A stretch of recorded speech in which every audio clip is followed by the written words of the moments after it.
ರಾಜ್ಯ ಬಿಜೆಪಿ ಅಧ್ಯಕ್ಷರಾದಂಥ ಶ್ರೀ ವಿಜೇಂದ್ರರವರು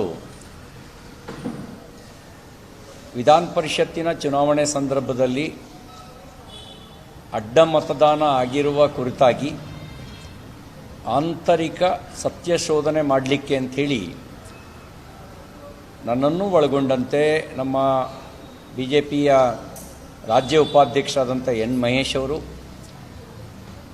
ಹಿಂದೆ ನಿಕಟಪೂರ್ವ ಪ್ರಧಾನ ಕಾರ್ಯದರ್ಶಿಗಳು, ಈಗ ಶಾಸಕರಾಗಿರ್ತಕ್ಕಂಥ ಮಹೇಶ್ ತೆಂಗಿನಕಾಯಿ ಅವರ 3 ಜನರ ಸಮಿತಿಯನ್ನು ಮಾಡಿದರು. ಅವರಿಗೆ ನಮಗೆ ಹೇಳಿದ್ರು, ಆದಷ್ಟು ಬೇಗ ನೀವು ಆಂತರಿಕವಾಗಿ ತನಿಖೆ ನಡೆಸಿ ನಮಗೆ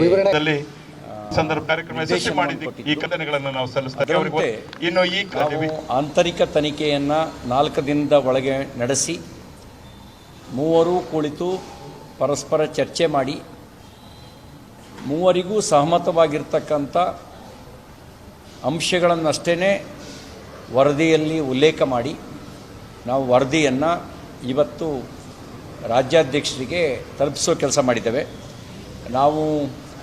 ನಮಗೆ ಅಧ್ಯಕ್ಷರ ನಿರ್ದೇಶನ ಬಂದ ತಕ್ಷಣವೇ ವರ್ಚುವಲ್ ಮೀಟಿಂಗ್ ಮಾಡಿ ಯಾವ್ಯಾವ ಅಂಶಗಳನ್ನು ಗಮನಿಸಬೇಕು ಅಂತ ಹೇಳಿ ಮಾಧ್ಯಮಗಳಲ್ಲಿ ಮತ್ತು ಸಾರ್ವಜನಿಕ ವಲಯಗಳಲ್ಲಿ ಅನುಮಾನಾಸ್ಪದ ಅಂತ ಕಂಡುಬಂದಂಥ ವ್ಯಕ್ತಿಗಳ ಪಟ್ಟಿಯನ್ನು ಮಾಡಿ ಅವ್ರ ಜೊತೆಯಲ್ಲಿ ವೈಯಕ್ತಿಕವಾಗಿ ಸಮಾಲೋಚನೆ ನಡೆಸಿ ಅಭ್ಯರ್ಥಿಗಳ ಜೊತೆಯಲ್ಲಿ ಮಾತುಕತೆ ನಡೆಸಿ ಅವರ ಅಭಿಪ್ರಾಯವನ್ನು ಕೂಡ ಸಂಗ್ರಹಿಸಿ JDS ಪಕ್ಷದ ಮುಖಂಡರುಗಳ ಜೊತೆಯಲ್ಲಿ ಮಾತುಕತೆ ನಡೆಸಿ ಮಾಧ್ಯಮದ ಸ್ನೇಹಿತರ ಹತ್ರ ನಿಮಗಿದ್ದಂಥ ಸೋರ್ಸು ಏನು ಅಂಥೇಳಿ ಅವರ ಹತ್ರ ಮಾಧ್ಯಮದವ್ರ ಹತ್ರನೂ ಮಾಹಿತಿಯನ್ನು ಸಂಗ್ರಹಿಸಿ ನಮ್ಮ ಚೀಫ್ ವಿಪ್ ಹತ್ರನೂ ಕೂಡ ವ್ಯಕ್ತಿಗತವಾಗಿ ಮಾತನಾಡಿ ವಿಪಕ್ಷದ ನಾಯಕರ ಜೊತೆಯಲ್ಲೂ ವ್ಯಕ್ತಿಗತವಾಗಿ ಮಾತನಾಡಿ ಸ್ಥಳೀಯವಾಗಿ ಲಭ್ಯವಾಗಿರ್ತಕ್ಕಂಥ ಮಾಹಿತಿಗಳನ್ನು ಮತ್ತು ಸರ್ಕಮ್ಟೆನ್ಸಸ್ನು ಎವಿಡೆನ್ಸ್ನು ಪರಿಗಣಿಸಿ ನಾವು ವರದಿಯನ್ನು ಸಿದ್ಧ ಮಾಡಿ ರಾಜ್ಯಾಧ್ಯಕ್ಷರಿಗೆ ಕೊಟ್ಟಿದ್ದೇವೆ. ಇದು ಆಂತರಿಕ ತನಿಖೆ ಆಗಿರೋದ್ರಿಂದ ಆಂತರಿಕ ತನಿಖೆಯನ್ನು ನಡೆಸಿ ನಮ್ಮ ರಾಜ್ಯಾಧ್ಯಕ್ಷರಿಗೆ ತಲುಪಿಸಿದ್ದೇವೆ. ಇದಕ್ಕೆ ಸಂಬಂಧಪಟ್ಟಂತೆ ಇನ್ಯಾವುದೇ ಮಾಹಿತಿಯನ್ನು ಹಂಚ್ಕೊಳ್ಳೋದು ನಮಗೆ ಅದು ಸೂಕ್ತ ಆಗಲ್ಲ. ಇಷ್ಟೇ ಮಾಹಿತಿ ತಮ್ಮ ನಡುವೆ ಹಂಚ್ಕೊಳ್ಬೇಕು.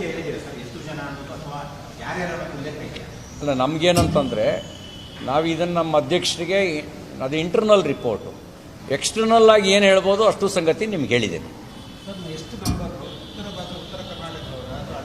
ಅಲ್ಲ, ನಿಮಗೆ NDAಯ 12 ಮತಗಳು ಕ್ರಾಸ್ ವೋಟಿಂಗ್ ಆಗಿದ್ದಾವೆ.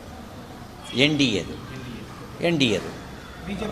ಅಲ್ಲ, ನಿಮಗೆ ಅದರಲ್ಲಿ ನೇರವಾಗಿ BJPಯ ಅಭ್ಯರ್ಥಿ BJPಗೆ ಹಾಕಬೇಕಾಗಿದ್ದು ನಮಗೆ 3+1 3 ವೋಟು ಕ್ರಾಸ್ ವೋಟ್ ಆಗಿದೆ, 1 ಇನ್ವ್ಯಾಲಿಡ್ ಆಗಿದೆ.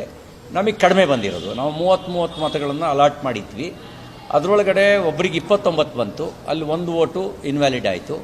ಇನ್ನೊಬ್ಬರಿಗೆ 27 ಬಂತು, ಅಲ್ಲಿ 3 ವೋಟು ಇನ್ವ್ಯಾಲಿಡ್ ಆಯಿತು. NDAಗೆ ನಮಗೆ 12 ಮತಗಳು, ಅಂದರೆ JDSಗೆ 22 ಮತಗಳು ಬರಬೇಕಾಗಿತ್ತು. ಅದರೊಳಗಡೆ ಅವರಿಗೆ 14 ಮತಗಳು ಬಂದಿದ್ದಾವೆ. ಅಲ್ಲಿ 8 ಮತ್ತು ಇಲ್ಲಿ 4 12 BJP JDS ಒಟ್ಟು ಸೇರಿ 12 ಮತಗಳು ಅಡ್ಡ ಮತಗಳು ಚಲಾವಣೆ ಆಗಿದ್ದಾವೆ. ಈ ಅಡ್ಡ ಮತಗಳು ಕಾಂಗ್ರೆಸ್ ಮೇಲಿನ ಅಭಿಮಾನಕ್ಕೆ ಅಂತ ಕಾಂಗ್ರೆಸ್ಸಿಗರು ಭಾವಿಸಬಾರ್ದು. ಅವರು ಅನೈತಿಕ ಮಾರ್ಗದಿಂದ ಈ ಕ್ರಾಸ್ ವೋಟಿಂಗ್ ಮಾಡಿಸಿದ್ದಾರೆ.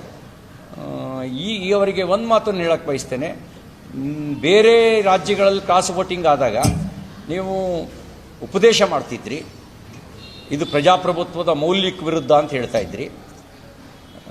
ನೀವು ಕೂಡ ಪ್ರಜಾಪ್ರಭುತ್ವವನ್ನು ಕ್ರಾಸ್ ವೋಟಿಂಗ್ ಮೂಲಕ ಅಪಮೌಲ್ಯಗೊಳಿಸಿದಿರಿ. ನಿಮಗೆ ಬೇರೊಂದು ರಾಜ್ಯಗಳಲ್ಲಿ ಅಥವಾ ಬೇರೆ ಚುನಾವಣೆಗಳಲ್ಲಿ ಕ್ರಾಸ್ ವೋಟಿಂಗ್ ಆದರೆ ಅದನ್ನು ಪ್ರಶ್ನಿಸ್ತಕ್ಕಂಥ ಯಾವುದೇ ನೈತಿಕತೆ ನಿಮಗಿಲ್ಲ ಅಂತ ಅಷ್ಟೇ ಮಾತನ್ನು ಹೇಳಲಿಕ್ಕೆ ಬಯಸ್ತೇನೆ. ಇನ್ನು ಆಂತರಿಕ ಸಮೀಕ್ಷೆ ಎಲ್ಲಿ ನಾವು ಎಚ್ಚರಿಕೆ ವಹಿಸಬೇಕಾಗಿತ್ತು, ಎಲ್ಲಿ ಎಚ್ಚರಿಕೆ ವಹಿಸಿದ್ದೇವೆ, ಎಲ್ಲಿ ಎಚ್ಚರಿಕೆ ವಹಿಸಿಲ್ಲ ಅನ್ನೋದಕ್ಕೆ ಸಂಬಂಧಪಟ್ಟೇನೂ ಕೂಡ ನಾವು ನಮ್ಮ ಇದರೊಳಗೆ ಆಂತರಿಕ ತನಿಖೆ ಒಳಗಡೆ ವರದಿಯನ್ನು ತಯಾರು ಮಾಡಿ ಅಧ್ಯಕ್ಷರಿಗೆ ಕೊಟ್ಟಿದ್ದೇವೆ.